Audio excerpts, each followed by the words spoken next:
Let's kick this off talking about your new single, "Sit Next to Me." What Right. inspired the song, and what message are you hoping to convey with it? What inspired it, to be honest with you, was the groove. When my guy Excel is a two-time Grammy-winning producer out of Chicago. He's produced for Kanye, and Ellie Chopper, Wiz Khalifa, Shauna, um, just a list of people that he's produced tracks for. And we have been going back and forth with some music, but once I heard that track, I was like, this is me. It kind of just gave me that vibe. And I was able to kind of lay into it the way that I think a lot of people are familiar with me because a lot of people know me from Tupac's "I Get Around" or "Freaks of the Industry" or even "Kiss You Back." So most of the songs that I'm most known for are more like the laid back, smoother tip, right? And that track reminded me of that when I first heard it. And the hook was already there, "Can't sit next to me."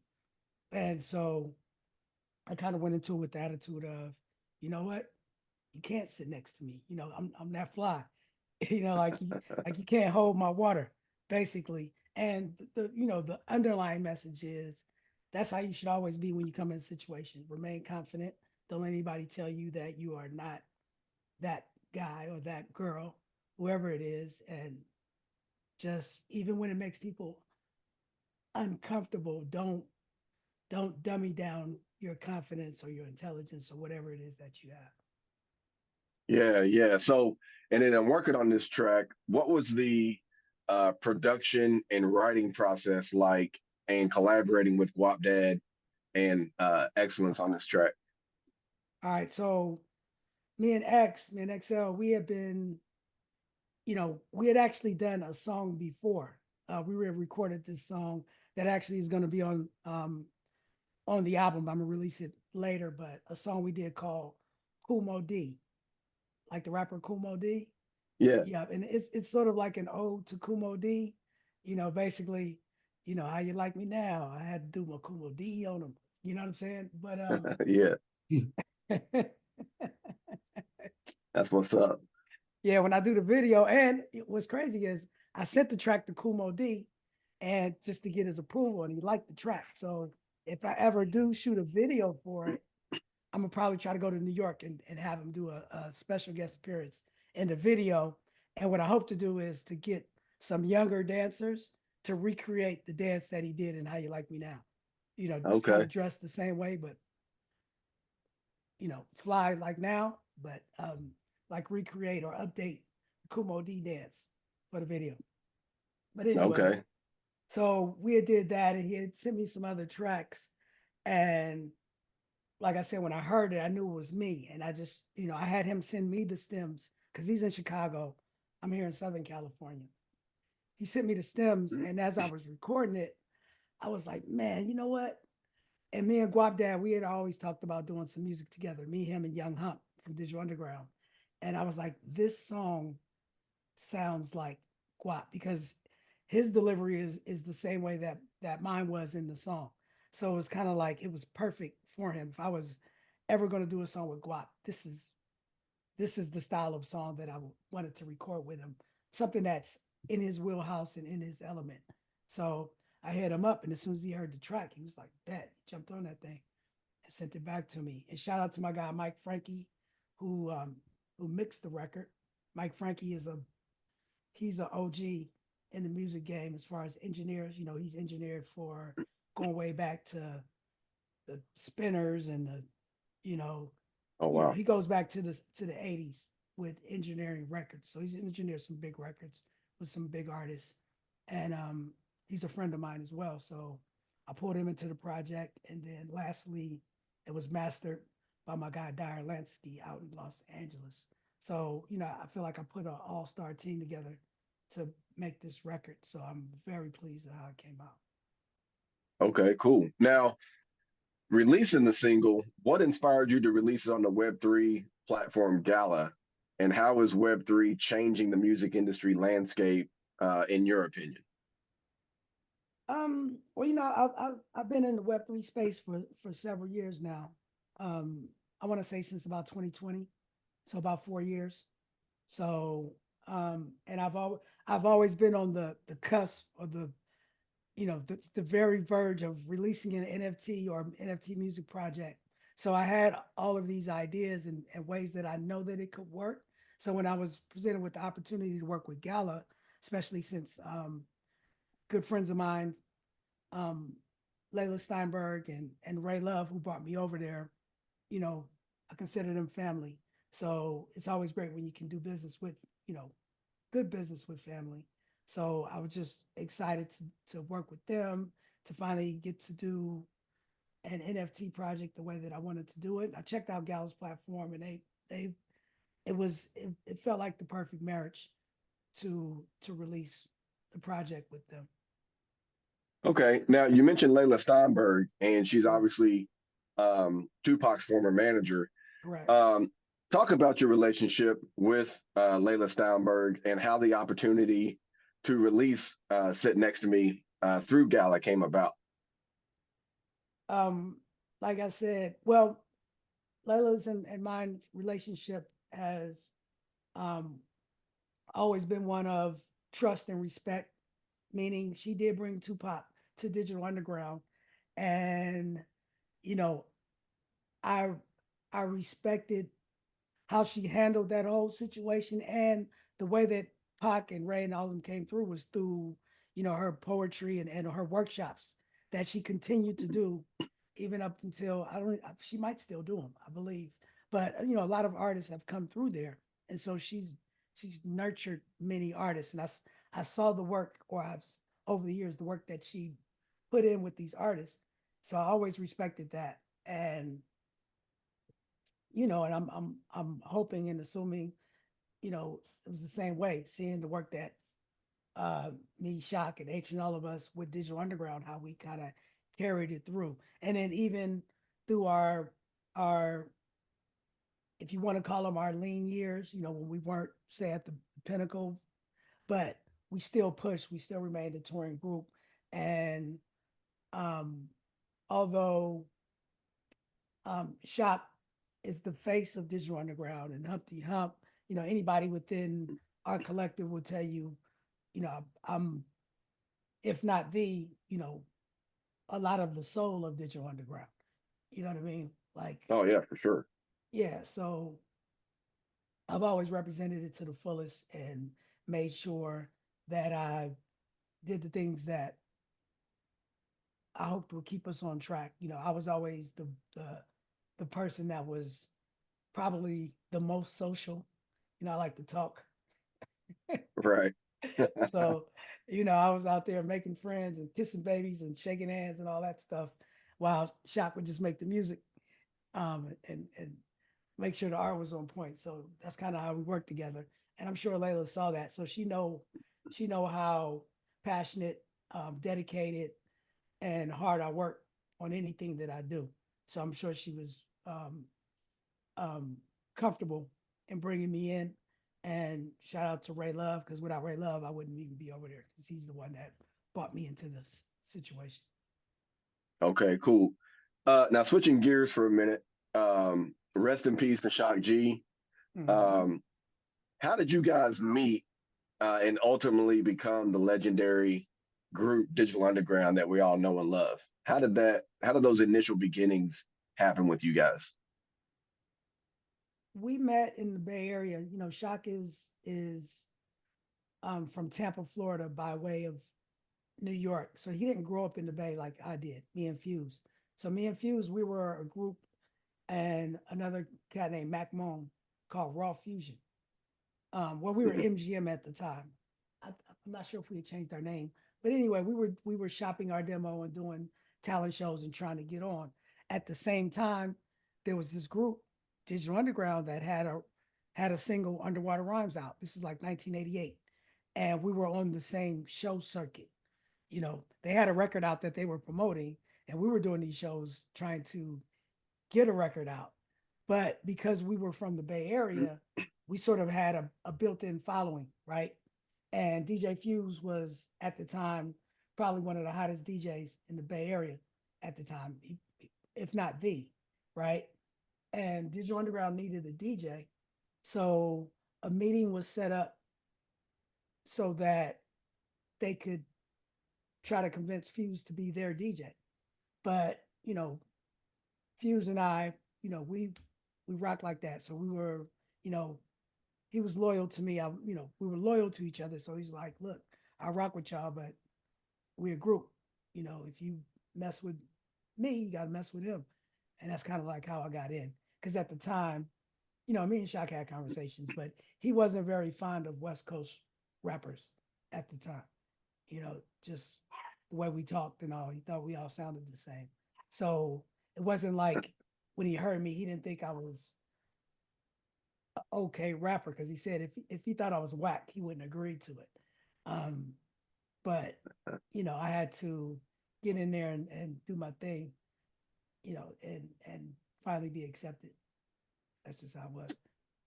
So how did you change Shock's mind about West Coast rappers? Because I'd never heard that before, that he initially didn't like West Coast hip hop or West Coast rap. So He just what was that? didn't like he just wasn't fond of, because like I say, he's from the East Coast. So he's just used to Hmm. that New York slang, that New York talk. And then him being in Tampa, I'm pretty sure he growing up in Tampa, he probably pushed that New York line growing up to try to separate himself. When your parents is from somewhere, you kind of, you're like, yeah, I'm from Yeah, over here. So he right. finally got out to California, and all he heard was Too Short and your NWAs and whatnot. So super. He just wasn't very fond of that. And Okay. later when we talked, he's like, it wasn't like he didn't hate it, and he didn't hate the production style, because think about it, on the West Coast we liked a lot of funk, Parliament, funkadelic, and funky bass lines, and that's what Shock was all about. So we he fit in very well, even with Underwater Rhymes, which was the first single, used the bass line to Herbie Hancock, Chameleon, doom, doom, doom, doom, doom, doom, Yeah. doom, doom, doom, doom. He used that, and then obviously he had, Underwater Boogie. Hmm. Yeah. So he wasn't like, it wasn't a disdain for it. He just said he wasn't checking for it like that. Okay. Okay. Cool. And, So you know, and I don't know what was the point where it was just like, oh, okay, I get it. It's kind of just like over time, you just, when you work with somebody, you become close. When you basically living with somebody, and you guys have the same goals and dreams and aspirations, right? So we're a group now. So it's all for one for all. And I think the closeness came from that. And then as far as loving each other's style of hip hop, that probably came came along as it went. Because if I wanted to be totally honest, I wasn't like a super fan of his rapping either. I liked his production, and we would talk about it. So I'm not bitter, right. So so you guys become Digital Underground, right? and you start putting together the Sex Packets album. Yep. Walk me through putting together that debut album and how you guys came up with the Digital Underground sound. Um, I think the sound came. Well, Shock, he sort of had a vision of what he wanted, right? He had like a Hmm. skeleton of it. Like, even I remember when we had a meeting about what the Digital Underground dress code and how we were going to conduct ourselves. So, he made like a little, because he was an artist. So he had like a little cartoon book where, you know, we always had to be seen with dark sunglasses on if we were out in the daytime. And we always had to wear black and all this shit. And it was like, it was real serious. And this was our initial code that we were supposed to abide by. Musically, I think, he had an idea of what he wanted, but I think it all came together with all of us sort of like interjecting our influences, you know, like Shock was all about Parliament, the funk, and jazz. Um, DJ Fuse, you know, he had a background. He had a lot of, you know, he had the Van Halen records and the rock, and he, you know, and him and Shock could kind of be on the same page talking about Jimi Hendrix and things like that. Me, you know, I was straight up boom bap hip hop dude. You know, I had all the records at the time, the break beats, and and I was heavy into like dancehall reggae. So, you know, some of that influence came in. Plus, you know, growing up around my dad who loved Prince, Michael Jackson, Marvin Gaye, you know, I had all of that influence. Child Master Jay, his dad was a known jazz musician in the Bay Area. So Mm, we all had our influences, but we all could connect on some level on each of our influences. You know what I mean? yep. And just that blend of us being in the studio every day. Shot would let be. What do you think about that? Hey, let's try that. He'll try it. If you brought it to the table, if he didn't like it, he'd pull it out. But he try it. Or he'll say, hey man, come and say this. And I'll say, hey, I think it'd be better if I say it like that. And sometimes, you know, then we'll do it. So it was definitely a collaboration, but the main vision was Shocks for sure. And the for that first album. Okay. Now, one of my favorite tracks off that album is obviously Freaks of the Industry. I know a lot of people like Do What You Like and the Humpty Dance and those tracks, My but favorite too I off that album. yeah, yeah, I like Freaks of the Industry. So, and the use of Donna Summer's Love to Love You Baby was genius for that record. Um, Tell me about putting that song together and how you guys came up with the concept for Freaks of the Industry. Right. So you know that's not the first version of the song. Right. No, I did not know that. Okay, so when you listen, the original beat that we used was Diana Ross, um, A Love Hangover. That's why we go, if there's a cure for this, we don't want it. Yeah. It was off that beat, but we couldn't clear the sample. And then, and it was a much slower tempo. And then we tried, um, who sings that song, Masquerade? Is either George Benson or Tom Jones or something like that. Yeah, I can't If remember. Masquerade. It's like a jazzy kind of song. It was popular. We Yeah. tried that. He wouldn't clear the sample. He was a Jehovah Witness and he didn't like rap. So the Donna Summers was like the last, you know, we were leaving to go to Europe for our very first tour, like the next day. We recorded that right before we left. And when we got the record, I want to say the original tempo was like 69 BPM.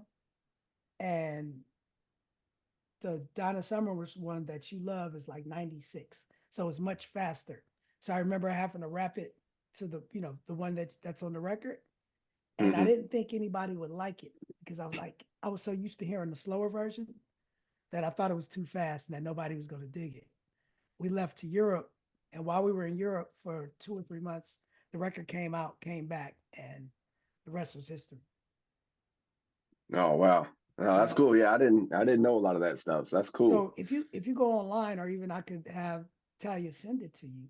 But so what we did was, because we couldn't clear those records, we actually put out a promo DJ promo vinyl with all three versions on it. So you can actually look up the other two versions, the original versions of Freaks of the Industry. Okay. Yeah, I'm definitely gonna check that out. I did not know that. That's Yes, cool. sir. Um, Same song. Mhm. Tupac's recording debut on the this is an EP release in '91. Um, First of all, when did Tupac enter the scene with you guys, and what were your first thoughts and impressions of Pac? Um, shoot, Pot came, you know, Pot came like shortly after we all got together because it's just that he had his own group. Remember, Layla used to manage him, and him and Ray and DJ Diz, they were a group called Strictly Dope. So they Hmm. were signed to TNT Records with that Digital Underground was signed to. So even as we were um doing the video for Do What You Like and the Humpty Dance, they were right there. They were part of our collective. They just weren't he just wasn't in the group officially, but he was around. So by the time, 1990, when we did our first US tour and Atron asked if we could bring him out, he was already part of the crew, but just wasn't officially in the group. It's kind of like if you know that, the DLC was unofficially a member of NWA. He was there at the very beginning and he helped write the album, but Dr. Dre wanted to keep him separate because he envisioned the DLC's career. He was like, he was that dope, right? Right. So if you go and look at all the NWA videos, the DLC is in all of those videos. So it was just like that with Pac. He was always around. He just wasn't in the group officially. But 1990, our very first US national tour was the first time that we took him out. And that was Big Daddy Kane tour. And then once we went out on that tour, it was kind of like that's when things started rolling and we just kind of everything just started to take off. So he got to be a part of all of that as we were ascending, right? So when we recorded the same song in 91, it's just that he was part of the crew. When we got the opportunity to do that record, we need that verse, Tupac. That's how that. Yeah, that's dope. And then the music video, and I remember this video very clearly, and it incorporated the scenes from the movie Nothing But Trouble. I Mm-hmm. thought that was dope. Um, but then you guys actually got Dan Aykroyd to physically feature in the video. Yep. What was that like working with him on set? Oh, it was dope. If you go see the video, Dan Aykroyd's in it. Dr. Dre and Easy E are in the video. Another one of the actors from the movie, the Hispanic guy, I don't remember his name. He's in it. Um, but you know, the time that we spent on set, they were all super cool. We got them hang out with Dan Aykroyd, John Candy, Chevy Chase, and they were just all cool, funny, down to earth. They took time to come and hang out with us.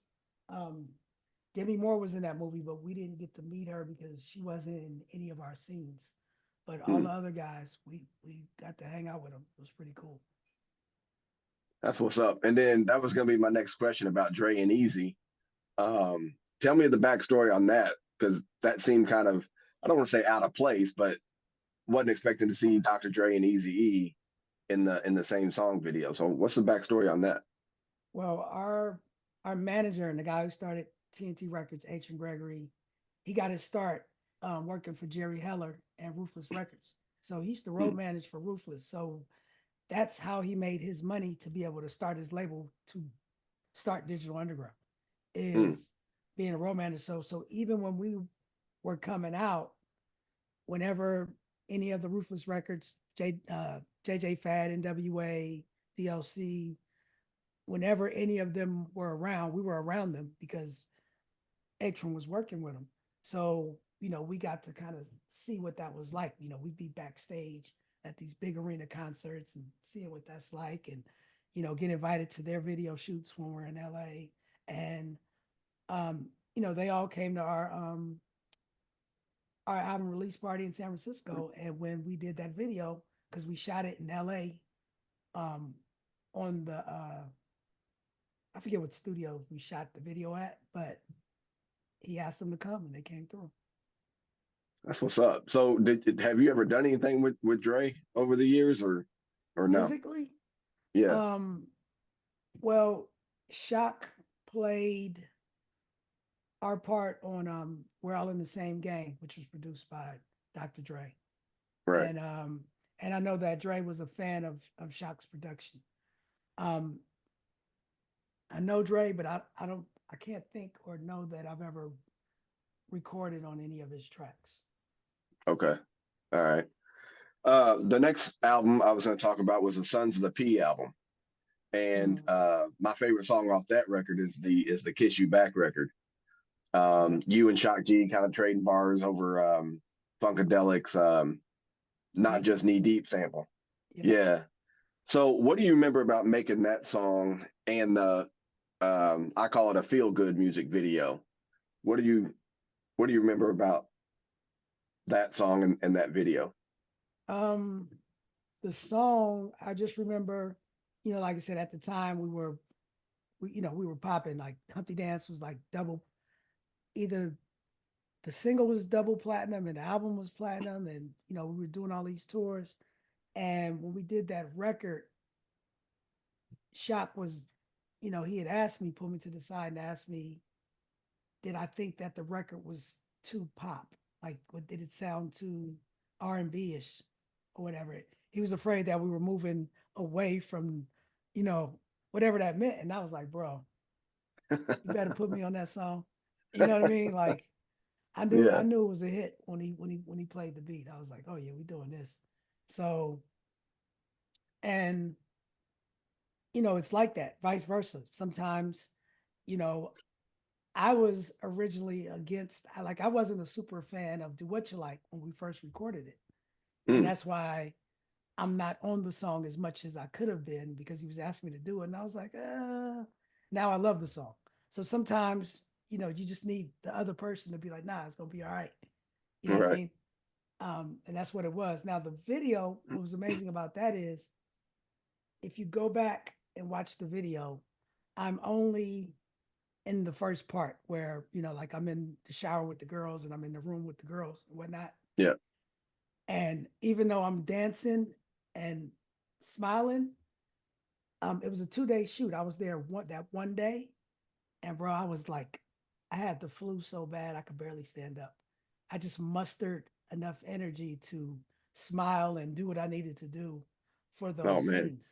But when I left, I couldn't even get up to come to the video shoot the next day. So that's why you don't see me in any of the outside scenes or Oh the man. second day shots. So I was just there briefly, sick as a dog. But I made it. I made it look good for the gram. Yeah, no doubt. You didn't get none of them girls sick, did you? Probably. Kissing on them. No, I wasn't kissing nobody that day. I was good. So, um, in addition to your work with Digital Underground, obviously you worked with Pac on the Tupacalypse Now album, on the song Violent. You also did I Get Around from the sophomore album, and then Above the Laws, Call It What You Want. What was it like to see Pac go from the backup dancer for the group to the incredible solo success he had as an artist and as an actor? I mean, um, all of us within the group, I don't think any of us were very surprised. For one, he, you know, from day one, he exuded that confidence, right? And it's what he wanted. And to up to this day, I've never met anybody um, with that much who had the work ethic and the drive that Tupac had. So all the things that he said he wanted to do, we knew that he wasn't going to stop until he did those things. So, we were just in awe watching it all unfold, but none of us were surprised at the things that were happening because we knew the work that he put in. We knew, you know, um, his dedication and everything that he that he sacrificed to be where he got. So for us, it was more just like it was a beautiful thing, and it was you never expect your friend to become a global icon, but as Right. far as just having the success that he had, you know, by the time he got to death row, we weren't, we were expecting that much success. Okay. All right. And so my last question about Tupac is, what do you remember about the day that Pac died? What's your memory of that moment? I think my biggest memory from that moment, one is that, back then we had like the alphanumeric pagers. And so everybody didn't have a cell phone that you could just pick up and call, right? So you get a page and, you go check to see what was up. Well, that one day, I was getting pages from people I hadn't talked to in years, and everybody was paging me. And I was like, what the hell is going on? But it wasn't until my mother paged me that as soon as I saw her page, was like, you all right? Call me. I knew what I just knew what was up. Mm, And so what I remember most about that day is just we all, all of us met at the studio and we just kind of uh consoled each other and just reminisce. We were all together that night. yeah. That's what I remember. When I say Okay. together, Digital Underground, me, Shop, Clee, all of us Yeah. that were in the group. Okay.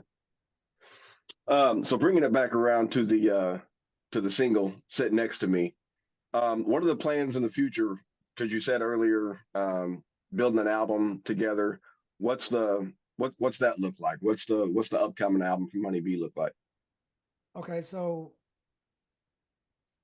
once again, so the I've been doing tracks with Excel, and I got this idea like, how long has it been since we've had a concept album?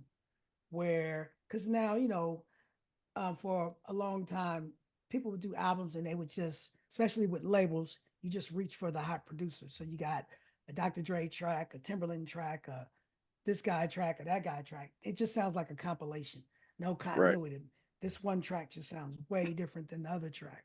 So, I came up with an idea, and I presented it to Excel. I was like, bro, let's do a concept album where it's your production and me curating, the songs and the features, and we're gonna call it Midway. Midway is the airport on the west side of Chicago, so it's Hmm. sort of like that's the bridge, the connection between Oakland and Chicago, West Coast and Midwest, and to also show that it's not even that different, right?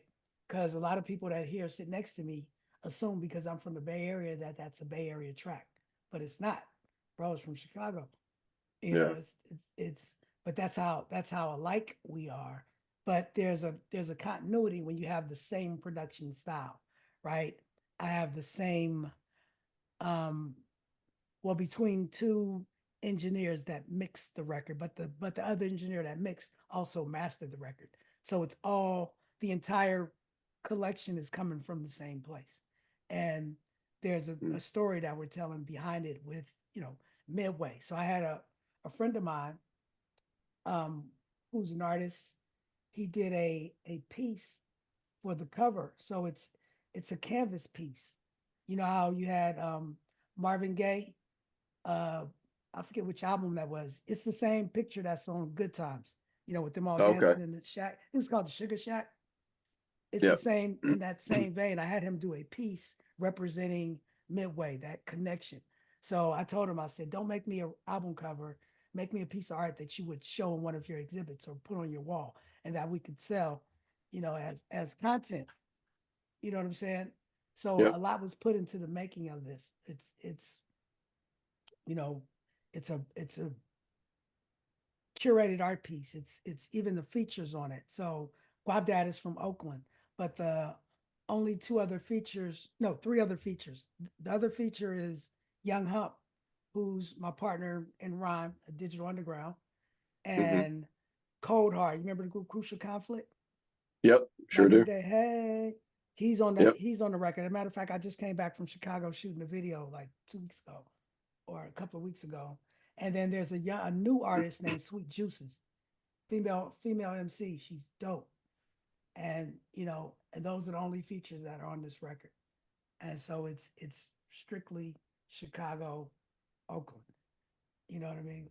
And Yeah. that's the concept, and the story that I'm telling, even with the songs, is I made sure that we all talk our shit, right?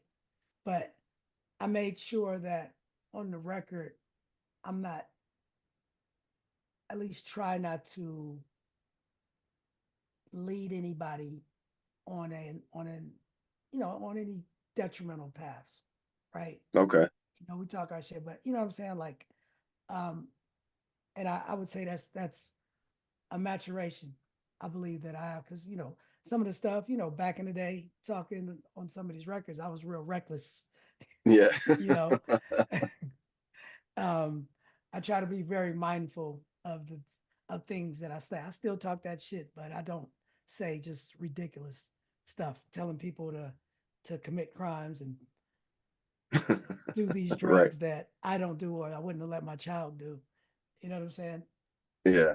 Still like to have a good time. Still, pop it like I pop it, but Right. you know, I I I I think it's appropriate for me, because I'm older, right? So, if I was to go out and be like, yeah, yeah, I'm in the club every night, you wouldn't believe it because I don't hang out in clubs. I'm too old for that shit. Right. Right. I'll be at football practice with my 10-year-old, which is happening very soon. No, Yep. So, in working on this album, um what's your creative process when you get in the studio with excellence and you're, like you said, you're curating this album as it's developing. But what's that creative process that Money B goes through when he's recording? it's different for every record. So, but first and foremost, I gotta feel it, right? Now, sometimes I'll give you an example. So I told you how how Sit Next to Me was made, right? Hmm. Um, Excellence. He sent me the beat with the hook already on it, and I love the groove, and I just the style it just came out of me, right? It was just something that I just felt, right? But then you go to a record like Hate That, which is the record I did with Sweet Juices, who's who's the new artist that I'm talking about, right? Yep. I told her to pick. I sent her a couple of beats that I liked, and I told her pick the beat that she wants to be on, and then she actually came up with the cadence and the rhyme style and the hook, and Hmm. then I followed her lead on that record, right? Okay. Totally Yeah. different from Sit Next to Me. Then you go with to a song, um, GFT, which um, which the one I did with Cold Hard. It was a totally different process, meaning the song idea is a song that I had been wanting to do. I just didn't know what beat that I wanted to do it on. And I had an idea. I was in my mind, I was like, I need a beat like this. But when I heard the beat that we recorded it on, I just tried it and believe it or not, I said, let me just try it on this beat. And it worked. And then I sent that record to Cold Hard and told him to fill in the blanks. But this is how we're doing it. So each record is recorded. Um, it's unique. The process is unique with all of the records. Oh, and I forgot to mention, there's one record on the album that's not produced by Excel, and that's the song I did with Young Hump, and that's produced by the Mechanics. Are you familiar with the Mechanics out of the Bay I am Area? familiar with the can. Yeah, Yeah, so you know they're how to dope. I get a love them. mechanic. You can't be Bay if you ain't got a mechanics beat. You got to go Yeah. to the shop and get a tune up. And Yeah, of no, they're course, dope. a lot of people don't know that Four Racks and the Mechanics come from the Digital Underground family. Four Racks was our DJ back in the day. Oh, okay. Before Oh, I wow. remember when him and Kenny Tweed got together. So that's Hmm. those are my little brothers for sure. So I Okay. had to No, that's dope. so so it's the Mechanics producing the track, but to me it's basically it's the one Digital Underground track on the album because you got Young Hump, you got the Mechanics who are all part of our Digital Underground collective, and it definitely exudes that Bay Area vibe for sure. It's all the way Bay. Yeah. So, what was it like working with the mechanics on that record? What was the name of the song again? It's called Dumb Out. Got me out. Okay. So, what was it like working DUMB. with the mechanics? I mean, that's family. So we've been working together so long. It's just like one of them things. You you have some gloves that fit on your favorite pajamas. Yeah. It's comfortable. We get in and we just do what we do. Okay. Cool. So with sitting next to me, coming out on Gala Music, is there going to be an opportunity for that single to become on the regular digital streaming platforms as well, or Yes. physical release? So it's the NFT and the single is exclusive to Gala Music for the first month or 30 days. But it'll remain on the platform non exclusive. Now, even though it's going to go to wider and other DSPs, the unique thing about purchasing the DSP, I mean purchasing the NFT on Gala, is that with the NFT there's utility. So if you're a holder of the music token, then you'll have access to backstage and meet and greet privileges and certain merch and exclusive unreleased tracks just by holding that token. Now, after the 30 Nice. days, it'll be available on the other DSPs, but it's just like any other streaming um, song that you would get on Amazon, Spotify, or whatever. But Okay. it'll still remain on Gala as well. Okay. All right. Cool. One of the last questions I have for you is you've ventured out obviously beyond music with all the other endeavors that you're doing, but one specifically um, that I like that you're doing is the Shock G Forever Golden Ale that you launched in Me too. 2021. Talk about that venture, honoring Shock G's legacy and what that means to you. Um, it means a lot, right? So we did it first in 2021 when he passed, sort of as as like paying homage, a memorial, right? Hmm. And the way that we curated the flavor profiles and just everything about it was all about what we thought one that Shock would love or what reminded us of Shock. Meaning we knew Shock used to drink like, he liked lighter beers and he would drink ales as well. He wasn't really a super dark beer drinker, right? Hmm. So we made sure it did have to have a lighter color to it. He loved popcorn, right? So not only did we make sure that it had to go with popcorn and have a hint of it, but also the popcorn on the label, right? Um, One of the songs from his solo album, Shockwaves, or is it Fear of a Mixed Planet? But no, Fear of a Mixed Planet. I'm sorry. Um, is a song called Cherry Flavored Email, right? Sort of like his answer to Strawberry Letter 23 by the Isley Yeah. Brothers, right? So we gave it a hint of cherry, gave it some citrus, right? So all of these different things we made sure. And then the artwork for the can was done by um, another guy in our collective, Chuck Tallstar or Chuck Taylor, right? He did the art for the label.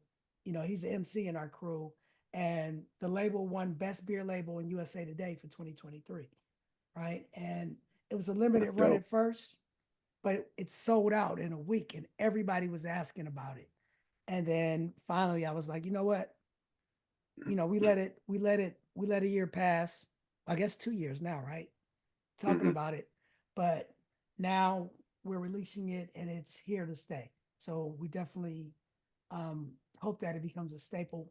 Let me get you to do one last thing for me. Oh Can you give me a shout out?